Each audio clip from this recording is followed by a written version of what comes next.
안녕하세요. 하봉수입니다. 이번 시간에는 지난주에 급등한 회사죠. LG화학이랑 업무 제휴를 하는 걸로 알려져서 아주 급등한 회사인 고려아연이라는 이 회사에 대해서 이제 알아보는 시간을 가질 텐데요. 지난주에 정말로 많이 급등을 했습니다. 7월 13일 날 정도에만 봐도 42만 원, 43만 원 이렇게 하던 회사가 지난 금요일이죠. 7월 23일 종가 기준으로 53만 9천 원으로 장을 마쳤고, 장중에는 55만 원까지도 갔었기 때문에 한 일주일 사이에 20% 이상 급등한 그런 회사라고 볼 수 있고요. 그럼 과연 이 회사가 왜 이렇게 급등했는지, 또 그리고 앞으로 또 주가는 더 상승할 수 있을지, 이런 것들을 또 같이 생각해보는 시간을 가질 텐데요. 일단 고려아연이라는 회사가 어떤 회사인지를 봐야 할 텐데, 어렵습니다. 이 고려아연이 이름에서처럼 아연이나 연을 만드는 회사인데, 어려워요. 일단 회사 홈페이지를 보면, 이렇게 이제 고려아연이라는 회사가 있는데, 이제 제품을 보면 이제 아연이나 연이나 동, 금, 은 이런 것들을 만드는 회사인데, 금이야 우리가 이제 귀금속에서도 보고 액세서리나 이런 걸 할 때도 금은 많이 취급하니까 알지만, 아연이나 연이나 이런 것들을 우리가 살 일은 없잖아요. 그래서 이거를 통해서 제품을 만들고 우리한테 이제 완제품이 오겠지만, 우리가 아연이나 연을 살 일은 없으니까 사실 이 회사가 어떻게 돈을 벌고 어떤 식으로 사업이 되는지를 알기가 굉장히 어렵습니다. 이렇게 공장도 크게 운영하고 홈페이지 보면 이렇게 여러 가지 설비가 있고 이런 것들 아연, 연 이런 것들을 재련해서 이제 다른 이제 실제적으로 제품을 만드는 회사에 또 납품하는 이런 회사인데, 도대체 이 회사가 어떤 회사인지 또 어떻게 돈을 버는지 알기가 정말 어렵습니다. 그래서 이제 투자자 입장에서, 저도 이제 개인적인 투자자 입장에서 순전히 재무적인 걸 보고 이 회사가 어떤 식으로 돈을 버는지를 살펴보고 투자 포인트를 잡고 하겠죠. 근데 제가 고려아연을 매수한 거는 2013년도인데요. 일단 매출이나 이런 걸 좀 보면, 여기는 이제 제가 자주 애용하는 아이투자닷컴이라고 이 재무제표를 꽤 잘 정리해 놓은 사이트라서 기회 되시는 분들 한번 이용해 보시면 좋고요. 2013년도에 제가 이제 고려아연을 매수했는데, 이때 매출액이 4조 2천억 정도 됐거든요. 근데 작년에 5조 6천억 정도니까 사실 한 매출이 30% 정도 늘었다고도 볼 수 있지만, 한 7년 사이에 그렇게까지 매출이 급격히 늘었다, 몇 년 사이에 두 배, 세 배 늘었다 이렇게 볼 수는 없잖아요. 그래서 매출이 급격히 늘고 그런 건 아니지만 그냥 꾸준히 성장을 해온 회사다 이렇게 볼 수가 있고요. 순익도 2013년도에 한 4천억 정도 했지만 그 사이 6천억 정도 한 때도 있고, 4천에서 6천억 정도 사이를 왔다 갔다 하면서 꾸준히 수익을 내는 회사다.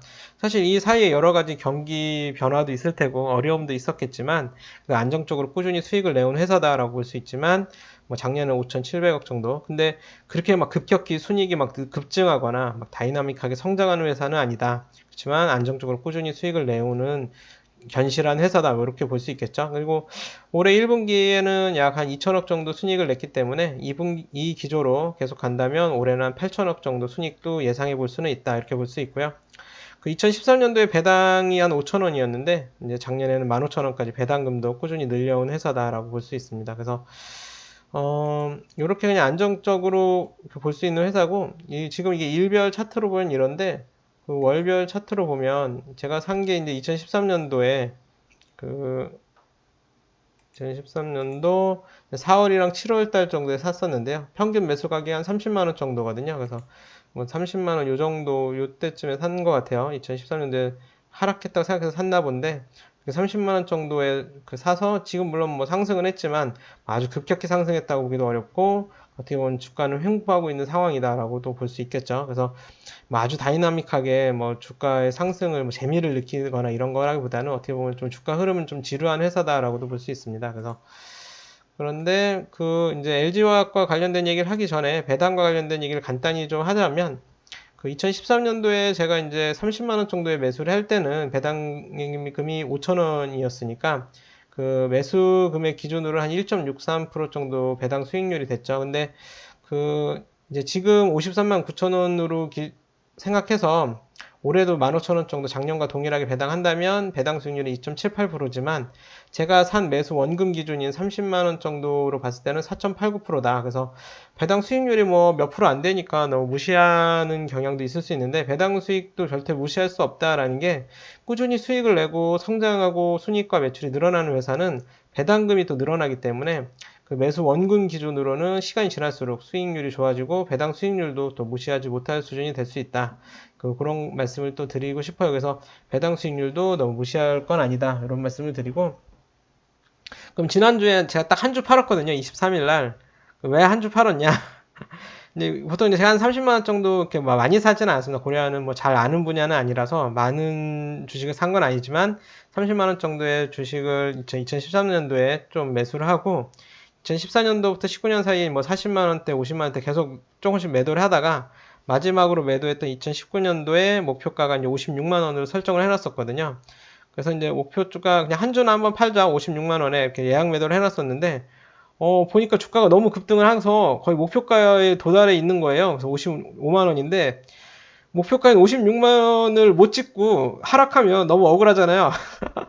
그게 어차피 한 주 목표가에 설정해 놓은 건데 이거 뭐 54만 4천 원에 그냥 판 거죠, 한 주. 그래서 16,000원 더 벌고 못 벌고 차인데 56만 원을 되길 막 기다렸는데 물론 이제 바로 오늘이죠. 벌써 12시 지났으니까 오늘 이제 56만 원을 찍으면 제가 좀 허탈하고 좀 억울할 수도 있겠지만 56만 원을 못 찍고 그냥 하락해버리면 너무 억울하니까 그냥 16,000원 그 더 벌려고 하느니 그냥 54만 4천원에 매도하자.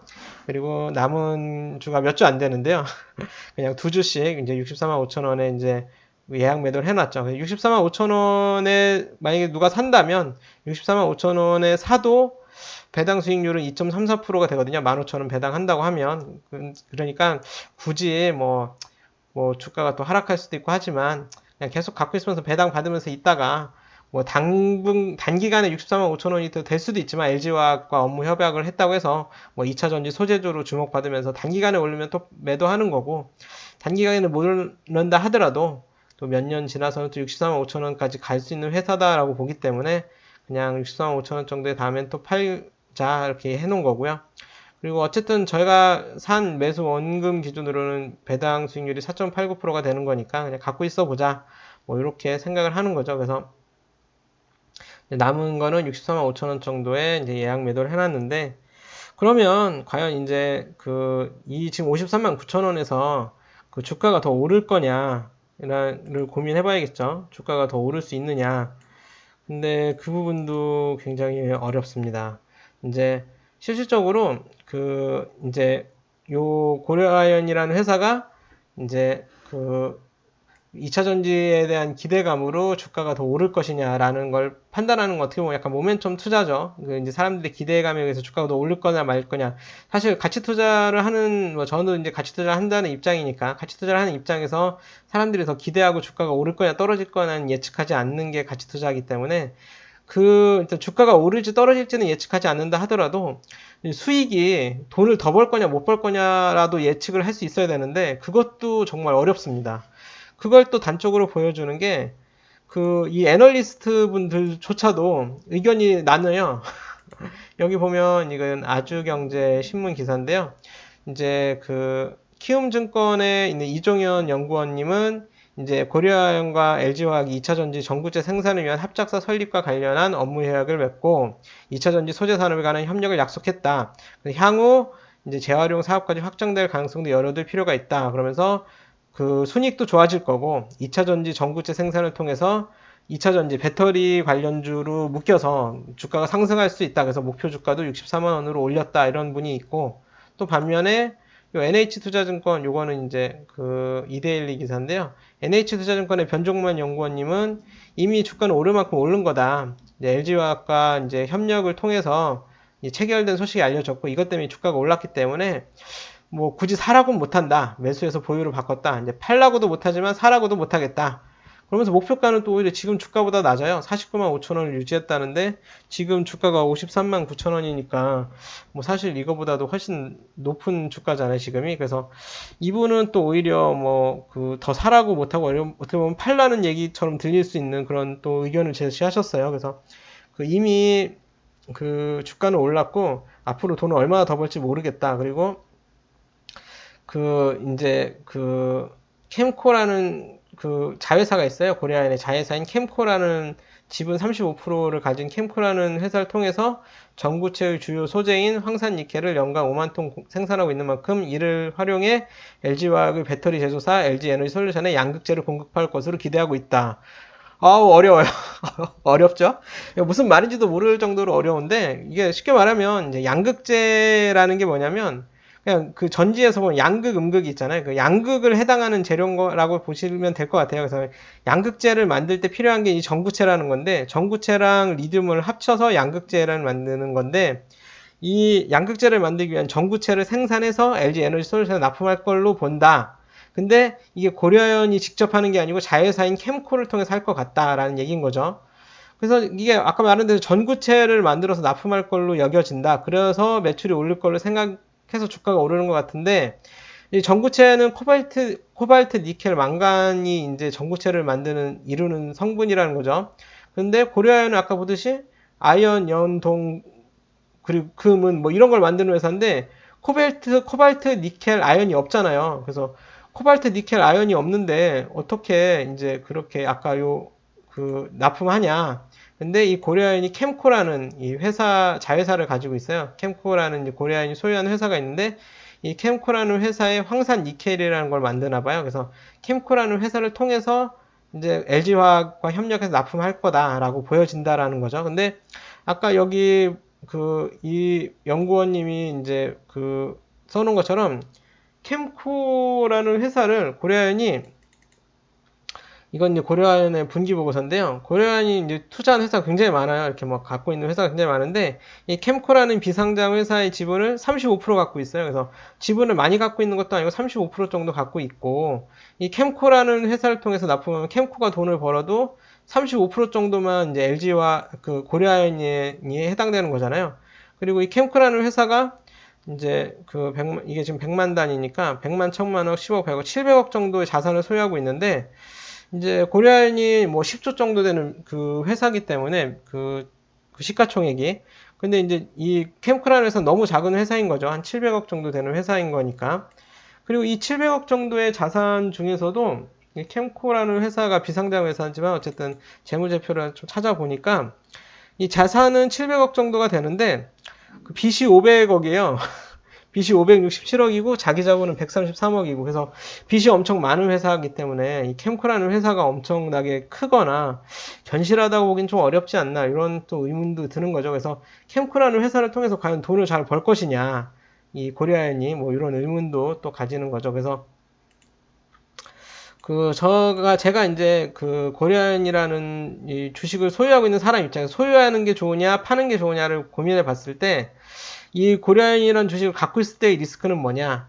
근데 이제 그 LG화학과 협력을 통해서 전구체 생산을 해서 사람들이 기대를 해서 주가가 오를 수도 있지만 그 기대감에 오르는 주가를 예측하는 거는 모멘텀 투자나 이런 어떤 기술적 투자의 부분이고 가치 투자를 하는 사람 입장에서는 돈을 과연 더 벌 거냐 이게 중요할 텐데 그 보유했을 때 리스크는 이제 사업이 제대로 진행되지 않거나 기대만큼 수익 기여도가 크지 않을 경우 아까 말했던 것처럼 이 고려아연이 소유하고 있는 캠코라는 자회사의 지분율은 35%니까 그 수익 기여도가 캠코가 많이 납품한다고 해서 거기에 또 35%만 고려아연에 해당되는 거니까 수익 기여도가 과연 클 거냐. 그렇지만 또 반대로 이 회사는 또 수익이 견실하고 배당금을 주기 때문에 이 배당 수익률이라는 게 있어서 주가가 그렇게까지 급락하진 않지 않을까. 뭐 반토막이 난다든지 뭐 이렇게까지 하락할 가능성은 없지 않냐. 일단 이런 게 또 제 의견이기도 해요. 그래서 설사 뭐 비싼 가격에 그 고려아연을 매수했더라도 어차피 배당을 받으면서 버티고 여유자금이라고 한다면 굳이 손해보면서까지 막 조바심에 팔 이유는 없어 보인다라는 게 제 의견이기도 한데요. 어쨌든 과연 돈을 얼마큼 벌지에 대한 예상이 너무 어렵다. 아직까지 뭐 어떻게 납품할지, 뭘 납품할지도 뭐 확정된 게 없고 그리고 고려아연이 직접적으로 이 아까 말한 코발트, 니켈, 망간을 고려아연이 직접 만드는 게 아니고 이 자회사인 캠코라는 회사를 통해서 납품할 확률이 높기 때문에 과연 얼마큼 수익에 도움이 될지도 확실히 모르니까 막 그렇다고 무턱대고 이 주식을 사기도 애매하다. 주식을 사기도 좀 조심스럽고 그걸 좀 알아야 주식을 살 텐데 그래서 오히려 저는 개인적으로는 이미 산 주식이라 주가가 막 급격히 오르면 매도하겠지만 그렇다고 막 굳이 막 겁내서 매도할 필요도 또 없어 보이지 않나 이런 좀 그 판단이 어려운 상황이라고 할 수 있죠. 그래서 새로운 사업 영역과 기대되는 수익이 어느 정도여야지 판단할 수 있는데 구체적인 목표를 설정하기가 지금은 어렵다. 근데 이제 아까 말했듯이 그 주가도 굉장히 횡보한 회사지만 그 고려아연이라는 회사는 이 수익도 굉장히 어떻게 보면 크게 변동성이 없는 회사였다라고 볼 수 있죠.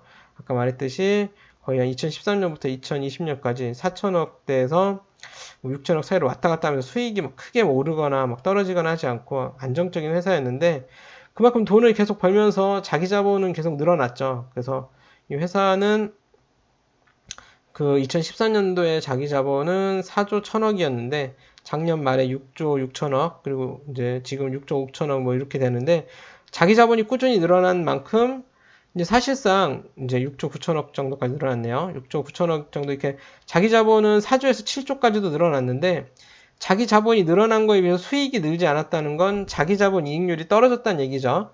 그러니까 옛날엔 4조 원의 자본을 가지고 4천억을 벌었는데 지금은 이제 뭐 6조, 7조 원 정도 되는 자기 자본을 가지고 한 6천억, 5천억 이렇게 벌고 있으니까 어떻게 보면 옛날에는 10% 이상, 자기 자본의 10% 이상을 벌다가 지금은 10%를 못 버는 거니까 물론 올해 1분기에는 아까 보듯이 2천억 정도 순이익을 올렸기 때문에 그 2천억 정도. 그래서 올해 만약에 이 기조로 가서 8천억을 올린다면 자기 자본인 7조보다도 이제 10% 넘는 자기 자본 이익률을 보이겠지만 어찌됐든 이제 자기 자본이 계속 늘어나면서 회사 재산이 늘어나면서 그 순익도 막 그렇게까지 크게 늘어나진 않았기 때문에 자기 자본 이익률은 좀 낮아진 측면이 있다라고도 볼 수 있죠. 근데 그 이렇게 새롭게 신사업에 도전을 하면서 그 자본을 활용해서 자기 자본을 높이는 계기가 될지 지켜봐야 될 것 같다. 그래서 이렇게 또 2차 전지 소재를 납품하고 생산하고 납품하면서 이게 순이익을 굉장히 급격히 늘리는지를 한번 지켜봐야겠죠. 그래서 아까 말했듯이 여유 현금도 아직 있기 때문에 캠코라는 자회사에 추가 출자를 해서 지분율을 높이고 또 매출이나 순이익을 높이는지를 한번 지켜봐야 할 텐데 지금으로는 판단하기가 정말 어렵다라는 게 제 개인적인 의견입니다. 그래서 명확하게 딱 답을 드릴 수 없는 회사다라는 게 어떤 답이고요. 일단은 LG화학이랑 어떻게 협력하는지 또 어느 정도로 그 매출이나 순이익을 올릴 수 있을지에 대한 걸 구체적으로 봐야 주가 흐름도 판단할 수 있을 것 같고 그래서 무리하게 지금 매수하기에는 좀 조심스럽다. 그렇지만 그렇다고 또 막 손해보면서 막 매도하기에는 또 배당 수익률이 있기 때문에 굳이 막 손해보면서까지 팔 이유는 없어 보이지만 그렇다고 해서 막 단기간 주가 급등을 기대하고 막 매수하기에는 좀 조심스럽지 않나 하는 게 저 개인적인 의견이기도 합니다. 그래서 한번, 요런, 제 의견에 또, 여러분들의 의견도 좀 댓글로 달아주시고요. 요 영상을 보는 분들이 또 참고하실 수 있게 저랑 다른 의견이 있으시다면 댓글로 좀 달아주셔서 참고하실 수 있게 하면 좋을 것 같고요. 댓글 좀 많이 달아주시고 또 영상이 마음에 드셨다면 구독, 좋아요, 알림 설정도 또 부탁드립니다. 저는 이제 아기를 보고 이제 가정이 있어서 또 가정에서 또 일을 해야 되다 보니까 새벽에 영상을 찍게 됐는데 다음에는 좀 서둘러서 주말에 좀 일찍 찍어서 여러분들이 좀 편하게 주말 시간에 한번 영상을 보실 수 있게 좀 서둘러 보겠습니다. 근데 오늘 벌써 새벽에 영상을 찍어서 올리게 돼서 좀 죄송스러운 마음이 있는데 혹시라도 영상을 보시는 분들이 있다면 좀 너무 새벽에 올려서 죄송스러운 마음이 있고 어쨌든 저 개인적인 의견이니까 참고만 하시고요. 이게 뭐 제가 어떤 매수 추천이나 매도 추천 뭐 이렇게 표현하기는 어렵고 그냥 개인적인 한 사람의 의견이다 이렇게 참고해 주시면 좋을 것 같고요. 새롭게 한 주 시작하는데 모두들 이제 요즘 코로나가 많이 창궐하니까 건강도 잘 챙기시고 또 여러분들 수익이 또 한참 좋은 한 주가 되는 또 성투하는 한 주가 되기를 또 기원합니다. 그래서 한 주 즐겁고 행복한 한 주 보내시길 바라고요. 영상이 마음에 드셨다면 구독, 좋아요, 알림 설정 좀 꼭 좀 부탁드립니다. 그럼 또 즐거운 한 주 되시고 다음 주 주말에 또 매매한 게 있다면 매매 일지로 또 찾아뵙고 주중에도 혹시라도 급하게 제가 영상을 찍어서 올릴 일이 있다면 매매 일지로 한번 또 여러분들을 찾아뵙겠습니다. 또 하여튼 한 주간 건강하시고 다음 영상에서 또 찾아뵙도록 하겠습니다. 감사합니다.